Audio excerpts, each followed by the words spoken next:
You ever play a game as a kid that you didn't fully understand, but something about it stuck with you?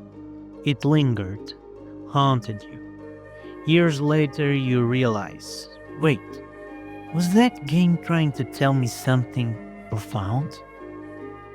This was Xenogears, a game so complex, so ambitious, that many of us didn't get it the first time.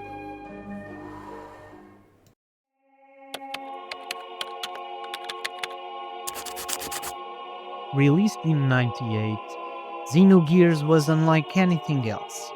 A sprawling epic, drenched in philosophy, psychology, religion, and existential dread.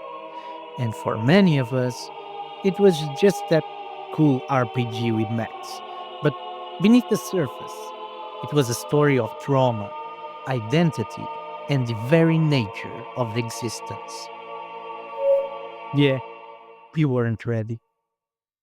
Xenogears' story wasn't just deep, it was labyrinthine, drawing from Freud, Jung, Nietzsche, and Gnosticism. This was a game that challenged the very concept of storytelling in gaming. This wasn't just good versus evil, this was fate versus free will, reality versus perception, the human psyche dissected in a PlayStation game. Heh, that's a lot. No wonder our teenage brains just focus on the giant robots. But as we got older, as we lived, experienced, and maybe even wrestled with our own demons, Xenogears started to make sense. How many of us came back to it years later and finally got it? The cycle of suffering, the search for meaning, the fear of losing yourself.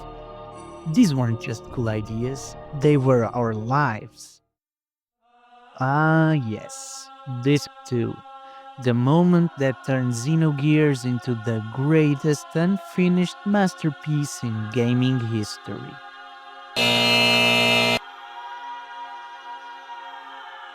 Square Enix pulled the plug before Takahashi and his team could fully realize their vision. The second disc became a narrated exposition dump, skipping past events that could have made Xenogears one of the greatest JRPGs ever made. Imagine Chrono Trigger, but instead of the final battle, Chrono just tells you how it went.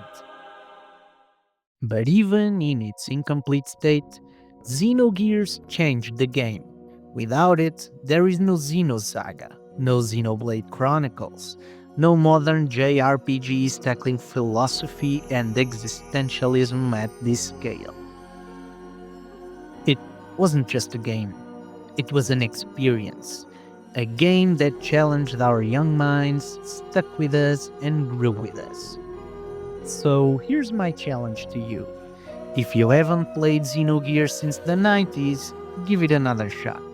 You might find that this time you finally understand it. Because sometimes a game isn't just a game, sometimes it's a mirror.